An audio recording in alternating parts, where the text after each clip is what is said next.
Vishwasai.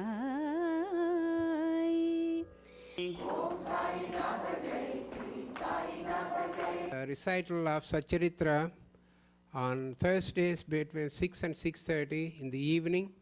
Shubham Bhavatu. भर्तिपुरी Sai Gopala शिरडिपुरी ये साई गोपाला ये दीननाद साई राम ये दीननाद साई राम ये दीननाद साई राम। मैं सच में तहे दिल से चाहता हूँ कि भगवान हमारे सारे विश्व को, ईश्वर हमारे सारे विश्व को, अल्लाह हमारे सारे विश्व को शांति दे। क्योंकि इस वक्त काफ़ी मुझे ऐसा लगता है कि थोड़ा तो शांति आई है, थोड़ी सी, ज़्यादा नहीं, मगर शांति बहुत चाहिए। अशांति चल रही है। इसको हम आप मिलके अगर मन में सोच लें कि हम शांति का निर्माण ही करेंगे तो भगवान आपको बहुत सहायता देगा, बुद्धि देगा, जिस बुद्धि से हम लोग ऐसा विश्व निर्माण कर सकते हैं कि जिसमें खुशियाँ ही खुशियाँ हो, सबके घर में जय हो। शांति प्रदायक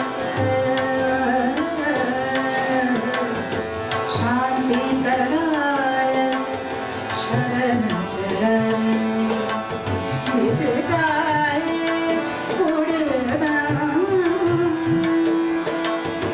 कृष्णा जाए प्रीति दाए, कृष्णा जाए, कृष्णा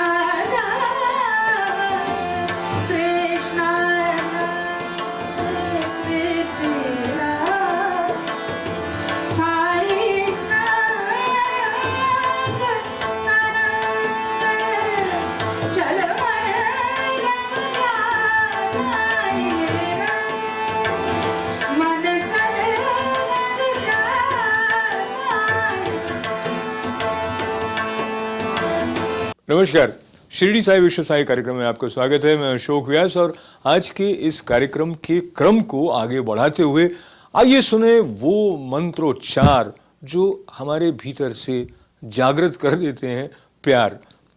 विघ्नध्वांत निवारणैकतर निर्विघ्नाटवी हव्यवाट विघ्नं व्याळकुलस्य मत्तगरुडो विघ्नेभ पञ्चाननः विघ्नोत्तुङ्गगिरिप्रभेदनपविर्विघ्नाब्धिकुम्भोद्भवः विघ्नाघौघघनप्रचण्डपवनो विघ्नेश्वरः पातु माम्।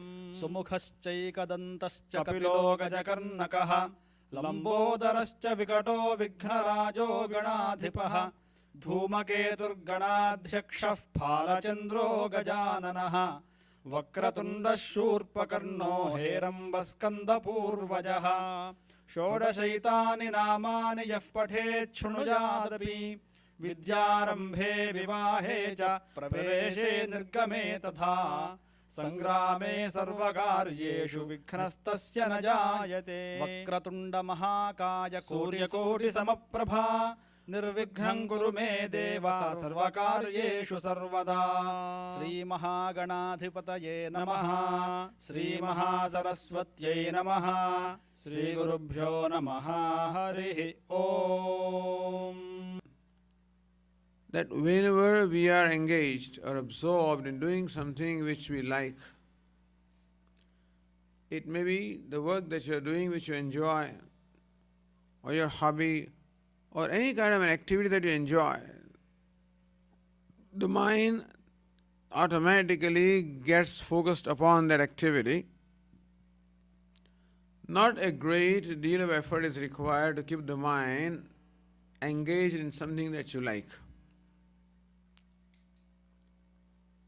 And so, if you are working on a problem, the mind becomes focused on that. If you are doing your gardening, mind becomes focused on that. Anything that you love to do, the mind automatically gets focused. Sai Baba जो शिरडी के हैं उनका ध्यान मंगलकारी है और उनका गुणगान naturally उनका गुणगान कल्याणकारी है। गणपतिगुं हवामहे कविं कवीनामुपमश्रवस्तमम् ज्येष्ठराजं ब्रह्मणां ब्रह्मणस्पत आनशृण्वन्नोतिभिः सीदसादनम् प्रणो देवी सरस्वती वाजेभिर्वाजिनीवती धीनामवित्रियवतु श्रीमहागणाधिपतये नमः श्रीमहासरस्वत्यै नमः श्रीगुरुभ्यो नमः हरिः ओम्। मैं कुछ अपने थोड़े से अनुभव बताता हूँ। मैं सबसे पहले 62 में उनके दर्शन किए, मतलब समाधि के।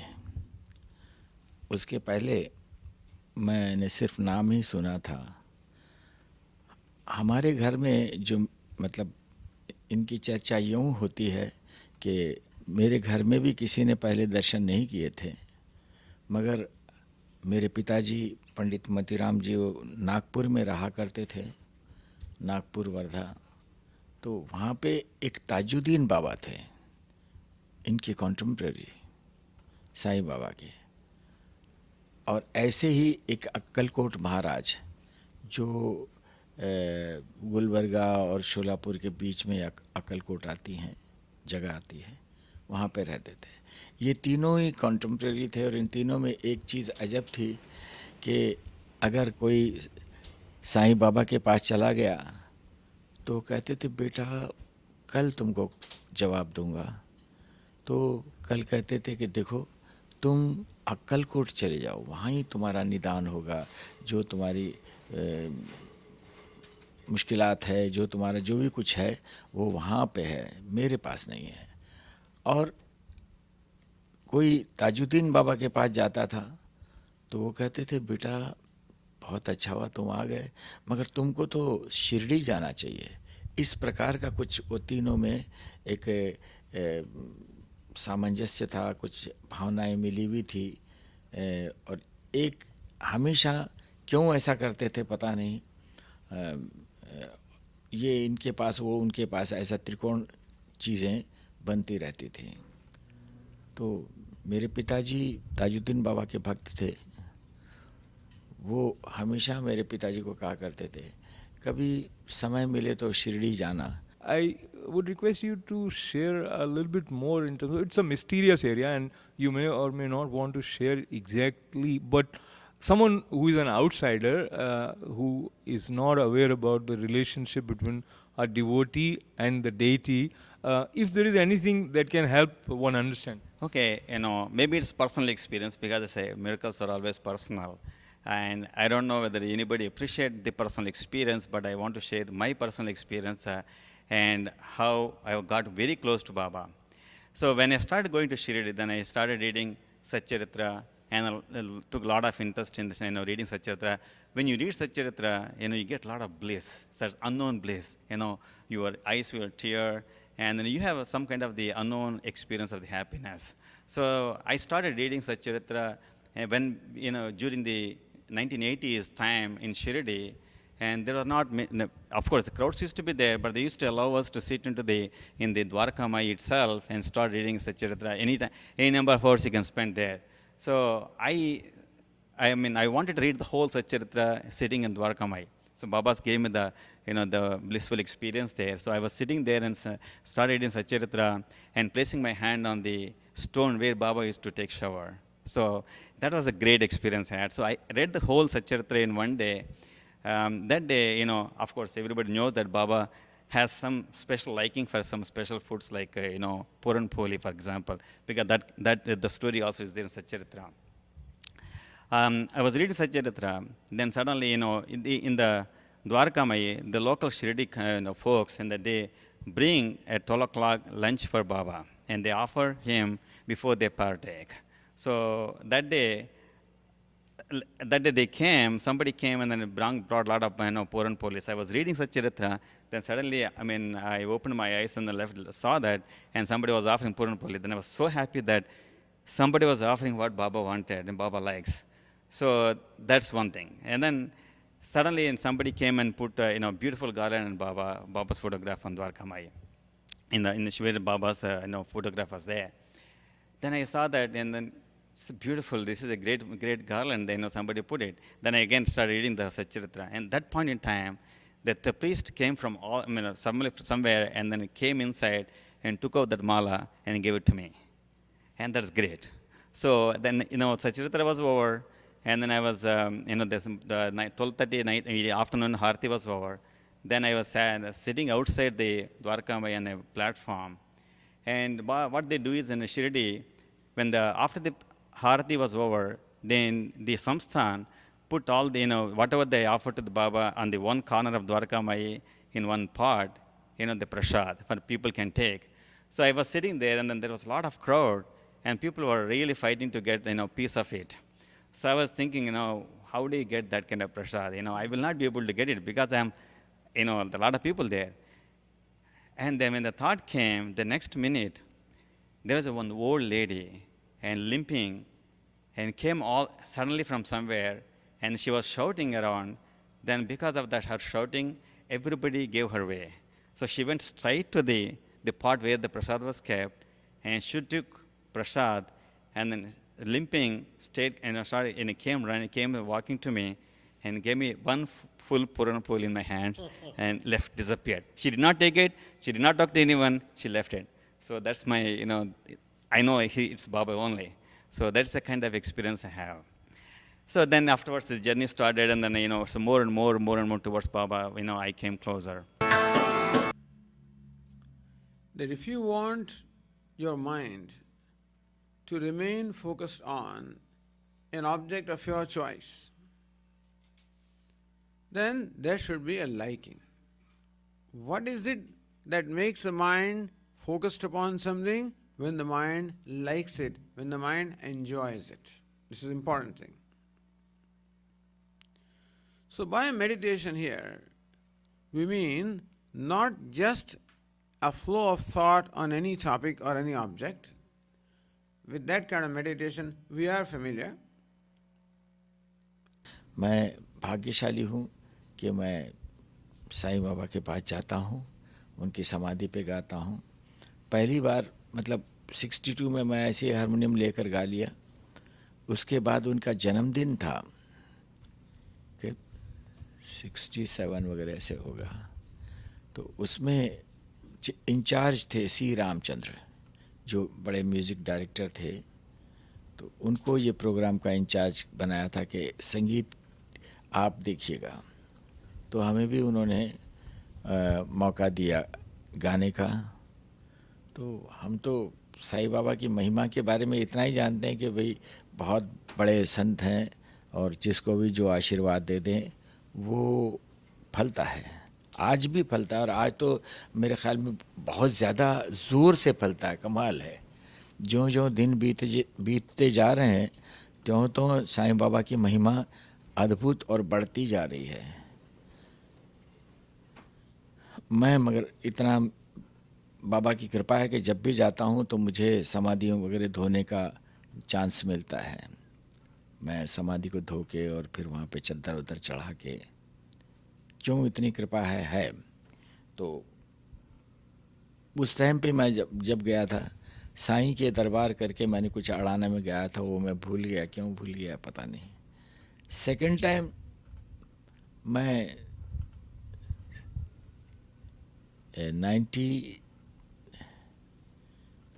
2000 में गया, वो भी जन्मदिन पे.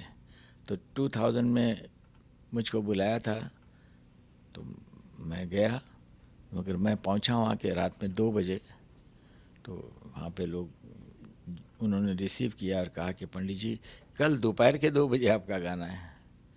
मैंने कहा चलो 12 घंटे तो है, मगर मैंने उनको कहा कि आप मुझे कुछ बाबा के कुछ श्लोक वगैरह ला दीजिएगा तो मैं गा दूँगा. मुझे बाबा की महिमा का गुणगान मेरे पास अभी तक तो नहीं है. ठीक है। उन्होंने कहा कि सुबह 10 बजे ला देंगे। तो 10 बजे वो लाने वाले थे। मैं बाथरूम में गया और बाथरूम में नहाते नहाते जो मेरे मन में जो मन के उद्गार आए वो मैं आपको गा के सुनाऊंगा। ओम श्री आनंद हरिनारायण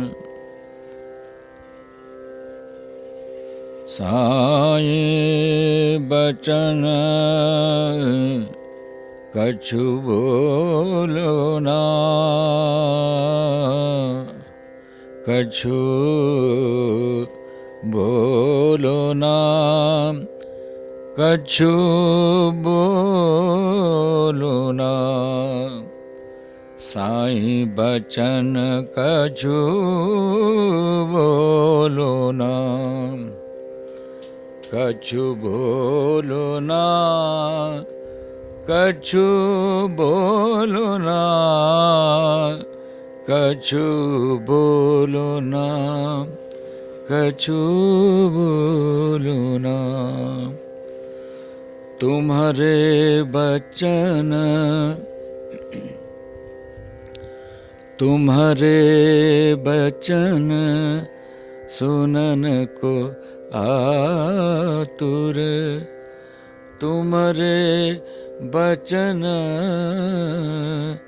सुनन को आतुर, कानन रस कछु घोलो ना, कानन रस कछु घोलो ना, कछु बोलो ना, कछु बोलो ना,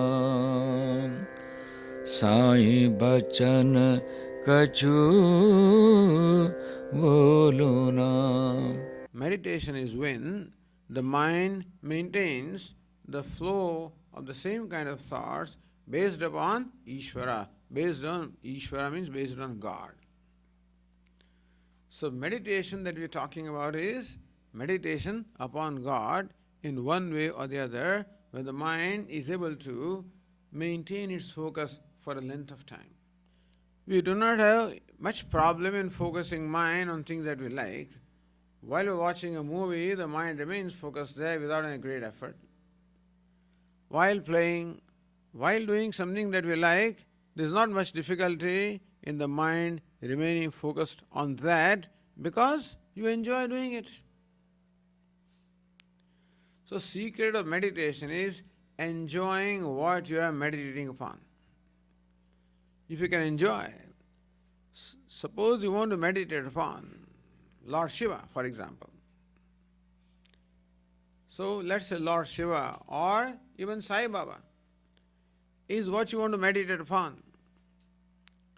If there is love for the object of meditation, meaning that if you love Sai Baba, if there is devotion for Sai Baba, if you enjoy thinking about him, if thinking about him gives you joy or happiness, then there will not be any great problem in meditating, because most important thing is the mind enjoying what it does. Understand that mind primarily wants to enjoy things. It is always seeking pleasure. Mind wants pleasure in whatever it does. Therefore, if the mind meditates, there also the mind, if it gets pleasure in meditating, then mind has no problem in doing that. The problem we have in meditation is because of lack of that pleasure. Lord Krishna, Arjuna asks a question in the Bhagavad Gita that, Lord, you revealed yourself. So Lord Krishna described how he is equally present in everybody. The ultimate nature of Lord is that he is absolute reality. He is the self of all, equally present in everyone and everything. And now the time for the sequence of Sai Charitra Parayana. ॐ गणानां त्वा गणपतिगुं हवामहे कविं कवीनामुपमश्रवस्तमम् ज्येष्ठराजं ब्रह्मणां ब्रह्मणस्पत नः शृण्वन्नोतिभिः सीदसादनम्। भाऊ साहेब धुमाल। अब एक विपरीत कथा सुनिए। एक बार भाऊ साहेब धुमाल एक मुकदमे के संबंध में निफाड़ के न्यायालय को जा रहे थे। मार्ग में वे शिरडी उतरे, उन्होंने बाबा के दर्शन किए और तत्काल ही निफाड़ को प्रस्थान करने लगे, परंतु बाबा की स्वीकृति प्राप्त न हो सकी। उन्होंने उन्हें शिरडी में एक सप्ताह और रोक लिया। इसी बीच में निफाड़ के न्यायाधीश उदर पीड़ा से ग्रस्त हो गए। इस कारण उनका मुकदमा किसी अगले दिन के लिए बढ़ाया गया। एक सप्ताह बाद भाऊ साहब को लौटने की अनुमति मिली। इस मामले की सुनवाई कई महीनों तक और 4 न्यायाधीशों के पास हुई। फलस्वरूप धुमाल ने मुकदमे में सफलता प्राप्त की और उनका मुवक्किल मामले में बरी हो गया। श्रीमती निमोणकर। श्री नाना साहेब निमोणकर, जो निमोण के निवासी और अवैतनिक न्यायाधीश थे, शिरडी में अपनी पत्नी के साथ ठहरे हुए थे। निमोणकर तथा उनकी पत्नी बहुत सा समय बाबा की सेवा और उनकी संगति में व्यतीत करते थे। एक बार ऐसा प्रसंग आया कि उनका पुत्र बेलापुर में रोग से पीड़ित हो गया। तब उनकी माता ने वहां जाकर अपने पुत्र और अन्य संबंधियों से मिलने और कुछ दिन वहां व्यतीत करने का निश्चय किया, परंतु श्री नाना साहब ने दूसरे दिन ही उन्हें लौट जाने को कहा। वे असमंजस में पड़ गईं कि अब क्या करना चाहिए, परंतु बाबा ने सहायता की। शिरडी से प्रस्थान करने के पूर्व वे बाबा के पास गईं। बाबा साठेवाड़ा के समीप नाना साहब और अन्य लोगों के पास खड़े हुए थे। उन्होंने जाकर चरण वंदना की और प्रस्थान करने की अनुमति मांगी। बाबा ने उनसे कहा, शीघ्र जाओ, घबराओ नहीं। शांत चित्त से बेलापुर में 4 दिन सुखपूर्वक रहकर सब संबंधियों से मिलो और तब शिरडी आ जाना। बाबा के शब्द कितने सामयिक थे। श्री निमोणकर की आज्ञा बाबा द्वारा रद्द हो गई। नासिक के मूले शास्त्री ज्योतिषी। नासिक के एक कर्मनिष्ठ अग्निहोत्र ब्राह्मण थे जिनका नाम मूले शास्त्री था। इन्होंने 6 शास्त्रों का अध्ययन किया था और ज्योतिष तथा सामुद्रिक शास्त्र में वे पारंगत थे। वे एक बार नागपुर के प्रसिद्ध करोड़पति श्री बापू साहेब बूटी से भेंट करने के बाद अन्य सज्जनों के साथ बाबा के दर्शन करने मस्जिद को गए। बाबा ने फल बेचने वाले से अनेक प्रकार के फल और अन्य पदार्थ खरीदे और मस्जिद में उपस्थित लोगों में उनको वितरित कर दिया। बाबा आम को इतनी चतुराई से चारों ओर से दबा देते थे कि चूसते ही सारा का सारा रस मुंह में आ जाता। खुटली और गुठली और छिलका तुरंत फेंक दिया जा सकता था। बाबा ने केले छीलकर भक्तों में बांट दिए और उनके छिलके अपने लिए रख लिए। हस्तरेखा विशारद होने के नाते मूले शास्त्री ने बाबा के हाथ का परीक्षण करने की प्रार्थना की, परंतु बाबा ने उनकी प्रार्थना पर कोई ध्यान न देकर उन्हें 4 केले दिए। इसके बाद सब लोग वाड़े को लौट गए। अब मूले शास्त्री ने स्नान किया और पवित्र वस्त्र धारण कर अग्निहोत्र आदि में जुट गए। बाबा भी अपने नियमानुसार लैंडी को रवाना हो गए। जाते जाते उन्होंने कहा कि कुछ गेरू लाना, आज भगवा वस्त्र रंगेंगे। बाबा के शब्दों का अभिप्राय किसी की समझ में न आया। कुछ समय के बाद बाबा लौटे। अब मध्याह्न बेला की आरती की तैयारियां प्रारंभ हो गईं। बाबू साहेब जोग ने मूले से आरती में साथ करने के लिए पूछा। उन्होंने उत्तर दिया कि वे संध्या समय बाबा के दर्शनों को जाएंगे। तब जोग अकेले ही चले गए। बाबा के आसन ग्रहण करते ही भक्त लोगों ने उनकी पूजा की। अब आरती प्रारंभ हो गई। बाबा ने कहा, उस नए ब्राह्मण से कुछ दक्षिणा लाओ। बूटी स्वयं दक्षिणा लेने को गए और उन्होंने बाबा का संदेश मूले शास्त्री को सुनाया। वे बुरी तरह घबरा गए। वे सोचने लगे कि मैं तो एक अग्निहोत्र ब्राह्मण हूं, फिर मुझे दक्षिणा देना क्या उचित है। माना कि बाबा महान संत हैं, परंतु मैं तो उनका शिष्य नहीं हूं। फिर भी उन्होंने सोचा कि जब बाबा सरीखे महान संत दक्षिणा मांग रहे हैं और बूटी सरीखे 1 करोड़पति लेने को आए हैं, तो वे अवहेलना कैसे कर सकते हैं। इसलिए वे अपने कृत्य को अधूरा ही छोड़कर तुरंत बूटी के साथ मस्जिद को गए। वे अपने को शुद्ध और पवित्र तथा मस्जिद को अपवित्र जानकर कुछ अंतर से खड़े हो गए और कुछ दूर से ही हाथ जोड़कर उन्होंने बाबा के ऊपर पुष्प फेंके। एकाएक उन्होंने देखा कि बाबा के आसन पर उनके कैलाशवासी गुरु गोलप स्वामी विराजमान हैं। अपने गुरु को वहां देखकर उन्हें महान आश्चर्य हुआ। कहीं ये स्वप्न तो नहीं है? नहीं, ये स्वप्न नहीं है। मैं पूर्ण जागृत हूं, परंतु जागृत होते हुए भी मेरे गुरु महाराज यहां कैसे आ पहुंचे? कुछ समय तक उनके मुंह से एक शब्द भी न निकला। उन्होंने अपने को चिकोटी ली और पुनः विचार किया, परंतु वे निर्णय न कर सके कि कैलाशवासी गुरु गोलप स्वामी मस्जिद में कैसे आ पहुंचे। फिर सब संदेह दूर करके वे आगे बढ़े और गुरु के चरणों पर गिर पड़े, हाथ जोड़कर स्तुति करने लगे। दूसरे भक्त तो बाबा की आरती गा रहे थे, परंतु मुले शास्त्री अपने गुरु के नाम की गर्जना कर रहे थे। फिर सब जाति पाति का अहंकार तथा पवित्रता और अपवित्रता की कल्पना त्याग कर वे गुरु के श्री चरणों पर पुनः गिर पड़े। उन्होंने आंखें मूंद लीं, परंतु खड़े होकर जब उन्होंने आंखें खोली तो बाबा को दक्षिणा मांगते हुए देखा। बाबा का आनंद स्वरूप और उनकी अनिर्वचनीय शक्ति देख मुले शास्त्री आत्मविस्मृत हो गए। उनके हर्ष का पारावार न रहा। उनकी आंखें अश्रुपूरित होते हुए प्रसन्नता से नाच रही थी। उन्होंने बाबा को पुनः पुनः नमस्कार किया और दक्षिणा दी। मुले शास्त्री कहने लगे कि मेरे सब संशय दूर हो गए, आज मुझे अपने गुरु के दर्शन हो गए। बाबा की अद्भुत लीला देखकर सब भक्त और मुले शास्त्री द्रवित हो गए। गेरू लाओ, आज भगवा रस वस्त्र रंगेंगे। बाबा के इन शब्दों का अर्थ अब सबकी समझ में आ गया। ऐसी अद्भुत लीला श्री साईं बाबा की थी। डॉक्टर। एक समय एक मामलतदार अपने एक डॉक्टर मित्र के साथ शिरडी पधारे। डॉक्टर का कहना था कि मेरे इष्ट श्री राम हैं, मैं किसी यवन को मस्तक न नवाऊंगा। अतः वे शिरडी जाने में असहमत थे।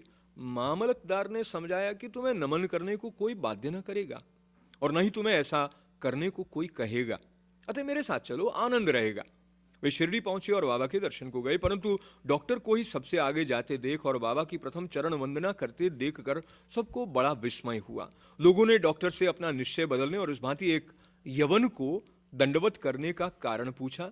डॉक्टर ने बतलाया कि बाबा के स्थान पर उन्हें अपने प्रिय इष्ट देव श्री राम के दर्शन हुए और इसलिए उन्होंने नमस्कार किया।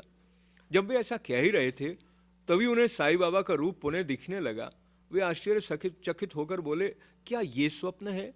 ये यवन कैसे हो सकते हैं? अरे ये तो पूर्ण योग अवतार हैं।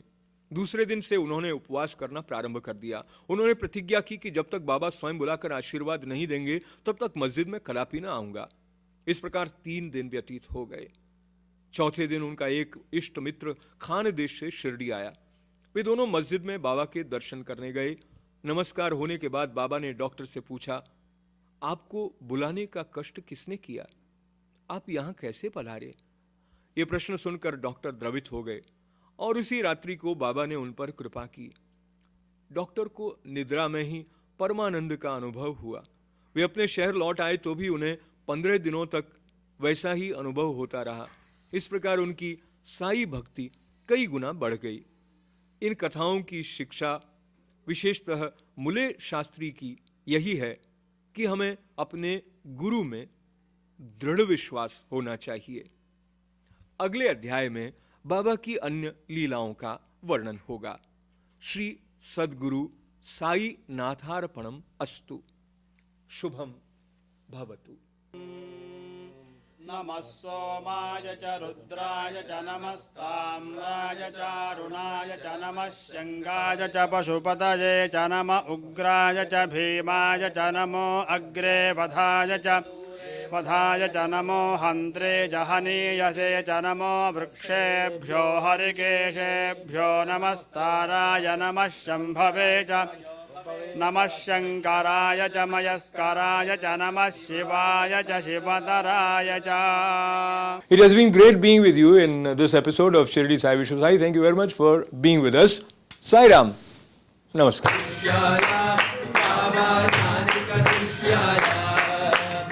निरंजनी सद्गुरु स्वामी स्वामी सुखे निराकरा अवभूता आवाकरा साईनाथा सुखदाम जाऊनी